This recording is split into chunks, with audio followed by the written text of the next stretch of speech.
बिहार में एक सरकार है और एक है छोटे सरकार। कहते हैं उनकी कथाएं अनंत हैं। मोकामा में तो कदम कदम पर बिखरी पड़ी हैं।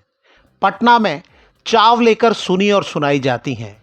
और दिल्ली से चल के आए एक बड़े मीडिया ग्रुप के एक पत्रकार ने कैमरा इंटरव्यू में ऐसा दावा किया जो अब वायरल है। हर आदमी चाहता है अनंत सिंह का इंटरव्यू हो, बाकी का हो न हो।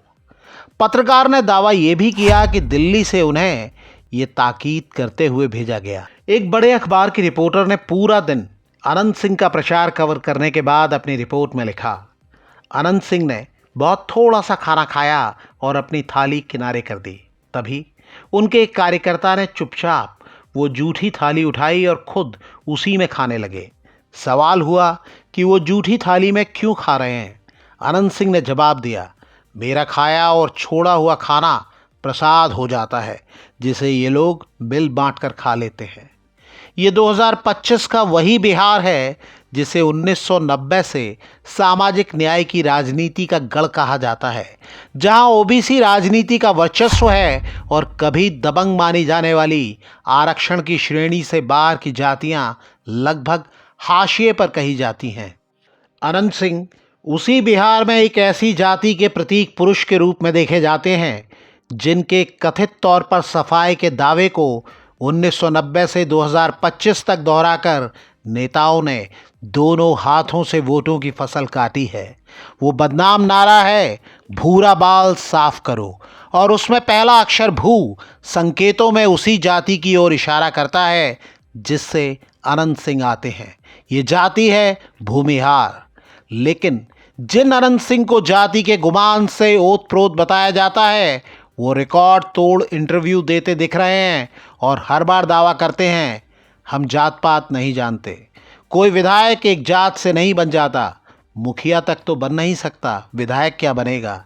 बिहार चुनाव के बीच कदम कदम पर पत्रकार दिख रहे हैं और प्रशांत किशोर के बाद सबसे ज़्यादा क्रेज अनंत सिंह के इंटरव्यू को लेकर ही दिख रहा है। पत्रकार इंटरव्यू के लिए कतार लगाए हुए हैं। कुछ पत्रकार ऐसे सहमे सहमे दिखते हैं मानो सवाल पूछते हुए कोई गुनाह कर रहे हैं। कुछ हंसते मुस्कुराते मस्खरे जैसी हरकतें करते दिखते हैं मानो कई किलो मक्खन साथ लाए हों और उसका लेप करते हुए स्वयं को धन्य धन्य मान रहे हों। अनंत सिंह कोई पहली बार चर्चा में नहीं है, वो कई बार नेशनल मीडिया में जगह बना चुके हैं। मोकामा के लोगों के बीच उनकी छवि रॉबिन हुड वाली बताई जाती है, यानी हमेशा गरीबों की मदद के लिए तैयार रहने वाले नेता।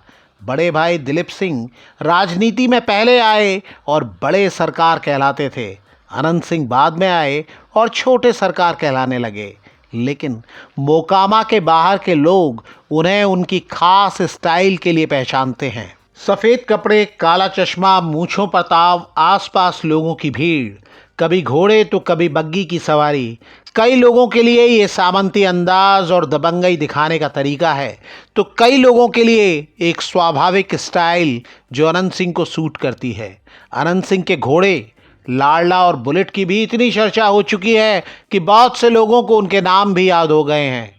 चर्चा सिर्फ अनंत सिंह के रौबीले अंदाज की नहीं होती, उन पर दर्ज मुकदमों की भी होती है, उन्हें मिले बाहुबली के टाइटल की भी होती है, जिसके कारण उन्हें टिकट देने वाले जेडीयू और एनडीए को कटघरे में खड़ा किया जा रहा है। अनंत सिंह बाहुबली उपनाम के लिए मीडिया को दोषी बताते हैं। वो कहते हैं पत्रकार लोग ही छवि बनाते हैं, बिगाड़ते हैं, वो सवाल करते हैं। बाहुबली हमको कहो, ये हम बोले हैं किसी पत्रकार को? जो डकैती कर रहा है ओकरो बाहुबली, जो जनता का सेवा कर रहा है वो बाहुबली, जो किडनैप करता है, चोरी करता है, उसको चोर बली कहो। हम जनता बली हैं, बाहुबली नहीं। लोग हमसे डरते नहीं, प्रेम करते हैं। अनंत सिंह आरोप लगाते हैं कि उनके खिलाफ जो कार्रवाई हुई उसके पीछे नीतीश कुमार के पुराने साथी आरसीपी सिंह थे, जिनकी आईपीएस बेटी लिपि सिंह ने उन पर कार्रवाई की। साल 2024 में पटना हाई कोर्ट ने अनंत सिंह को AK-47 केस में सबूतों के अभाव में बरी किया। वो जेल से बाहर आकर बोले, हम बरी हुए हैं तो लिपि सिंह दोषी हैं। इस मामले में सीबीआई की जांच होनी चाहिए। हम बिना मतलब के इतने दिन जेल में रहे तो अब वो भी जेल जाएं। आरसीपी सिंह अब नीतीश कुमार से दूर हो चुके हैं और प्रशांत किशोर के साथ हैं। अनंत सिंह नीतीश कुमार के करीब आ चुके हैं और दावा करते हैं नीतीश कुमार नहीं रहते तो बिहार ही नहीं रहता। अब कोई किडनैपिंग बिहार में नहीं होती है। वो आरोप लगाते हैं लालू जी के राज में रोज 10 गो 25 गो किडनैप होता था। अनंत सिंह पहले भी नीतीश कुमार पर निसार थे। 1995-96 से उनकी मदद करते थे। एक बार नीतीश कुमार को चांदी के सिक्कों से तोला भी था। 2005 और 2010 में वो नीतीश कुमार की पार्टी की टिकट पर विधायक बने। 2015 में नीतीश से रिश्ते बिगड़े तो निर्दलीय चुने गए। अभी वो जिन लालू यादव को कोसते दिखते हैं, 2020 में वो उन्हीं लालू की पार्टी की टिकट पर विधायक चुने गए। 2022 में जब वो जेल गए तो उपचुनाव में उनकी पत्नी नीलम देवी लालू की पार्टी आरजेडी की टिकट पर ही विधायक चुनी गई। लेकिन 2024 में बिहार विधानसभा में विश्वास मत के मौके पर नीलम देवी ने पाला बदला और जेडीयू की तरफ आ गई।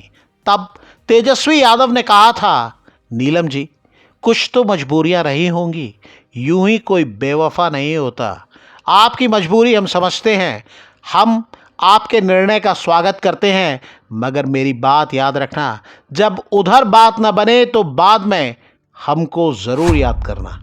अब लालू तेजस्वी यादव की पार्टी ने अनंत सिंह को उन्हीं के गढ़ में घेरने के लिए एक और कथित बाहुबली सूरजभान सिंह की पत्नी वीणा देवी को टिकट दिया है। वो पहले मुंगेर से सांसद रह चुकी हैं। इसे 2 बाहुबलियों की टक्कर बताया जा रहा है। वीणा सिंह अनंत सिंह का नाम लिए बिना कहती हैं वो मोकामा को सुधार देंगी। सूरजभान सिंह रोटी पलटने की बात कर रहे हैं। सूरजभान सिंह किसी वक्त अनंत सिंह के बड़े भाई दिलीप सिंह को हराकर सुर्खियों में आए थे, लेकिन अनंत सिंह दावा करते हैं कि इस बार सूरजभान सिंह को असल ताकत का पता चलेगा। वो सूरजभान सिंह को बाहरी बताते हुए खुद को मोकामा की मिट्टी का लाल बताते हैं। अनंत सिंह के भारी भौकाल के बीच कई लोग दावा करते हैं कि अब उनके दबदबे का सूरज ढलने लगा है। वो याद दिलाते हैं कि कभी अनंत सिंह के चेले रहे सोनू मोनू के गैंग ने जिस तरह उन्हें उनके गढ़ में ही ललकारा और घेरा, उससे उनके तेवर ढीले होने की बात सामने आई। पत्रकार दावा करते हैं कि सोनू मोनू का जिक्र आते ही अनंत सिंह भड़क जाते हैं।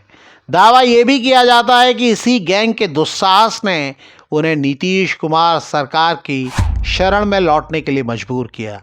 लेकिन समर्थक उस हालिया घटना को याद दिलाते हैं जहां प्रचार के दौरान अनंत सिंह का मंच गिरा और वो बिना परेशान हुए उठे, धूल झाड़ी और मूंछ पर ताव देते हुए चल दिए। लेकिन अब बात इशारों की नहीं, आर या पार की है। आगे क्या होगा देखते हैं।